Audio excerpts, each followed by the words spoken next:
And we're at that fork in the road where we got to go one of three directions here. So on one side, you've got the IRGC kind of faction of, Iranian uh, life, if you will, or the economy, um, which controls government, controls military. It is the power structure that we're actually at war with. So when you see a headline that says Trump attacks, Iran, drops by Israel attacks Iran, this leader's taken out, et cetera, et cetera, et cetera. What they're really saying is they're actually going after this private equity paramilitary group, and they're trying to cut that thing out. They don't want to do a full regime change like we saw in, let's say, Iraq, where we say, oh, Saddam Hussein, Ba'athist government, you're out. Now we're going to try to install a new operating system and bring a democratic framework to Iraq. That just ends in disaster, right? We learned that that's kind of failed state dynamics. Same thing we did with Afghanistan in the region. Replace the Taliban, try to put some new civilian government in place. It doesn't work. So I think the actual lift and shift here, Cameron, that you got to is the end goal of this military action is neuter, decapitate the IRGC and its control over the Iranian government. That branch will just be 86th. It'll be dead, assuming that this action that the U.S., Israel, and there's quiet partners under the scene who are announcing themselves, and we'll get to them in a second as the end game.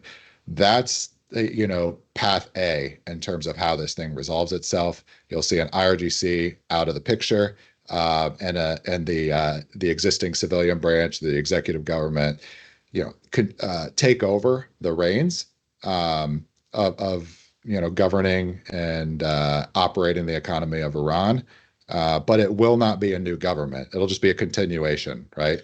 And slowly that thing will morph into something that looks more palatable to the six GCC nations. I think this is the key. And then also China as it looks to extend in the Belt and Road Initiative and integrate Iran into the Asian growth economy. So that's path one of the exit. That's what the White House would like to see. That's the direction, in my view, that makes sense and is aligned with the national security strategy document that was released in December. The other route is this military operation fails. It doesn't root out the IRGC. That looks like a status quo for this private equity shop. And it has customers throughout the world that it works with in the global, offshore dollar-based financial system that we talk about. So that's path two. Just, steady state, muddle along. And then path three is the kind of the worst outcome for everybody. This is what the GCC countries are expressly worried about, is the failed state scenario where you see this neighbor, which is kind of another order of magnitude bigger than Iraq and Afghanistan, turning into just kind of an ungovernable region, which would take decades to clean up and a lot of resources to put back together. So that's kind of the dynamic here. That's why this is going on. The key reason is we talked about this a few weeks ago. Iran is just the key, a mission critical piece of real estate for global trade, the economy. It's tough for it to kind of organize and defend itself as a sovereign. So it has to be aligned with someone.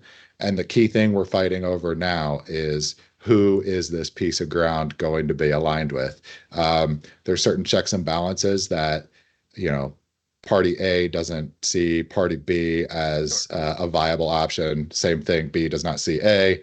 And I think the end game here is a new scenario where the U.S. comes in as the owner operator of the financial nexus that is the Strait of Hormuz. It would look like, so think about these big actions in military history: Spanish Armada, the Opium Wars, et cetera, where you saw the old British Empire take control of, let's say, a key bottleneck like Strait of Gibraltar or Hong Kong, et cetera. These things play out in terms of like a new financial power taking control of a key choke point. I think the answer here, what we're looking at, is the Strait of Hormuz, or the whole Persian Gulf, effectively transferring over its purveyor away from the old British Empire and towards the new American-led faction. And the partners behind the scenes. This isn't a U.S. and Israel action. I think it makes more sense to think about the end game result that actually provides a steady state. U.S. takes over as the purveyor from the financial aspect as the intermediary. Um, GCC takes over as the equity owner of Iran and capitalizes the redevelopment and provides the risk capital into the game. So they become the new private equity shop as opposed to the IRGC, which is a just a quasi-military front masquerading as a large fraction of the economy, and then China comes in as the build-out capital to build out the integration into this Belt and Road Initiative that's been ongoing and developing for the last 1 to 2 decades. So that's the steady state. That's what the White House is kind of pushing towards the end game. You've got another party who wants to see the status quo maintain itself, right? Kind of British occupied ownership or European-led globalist capital maintaining control over this key bottleneck.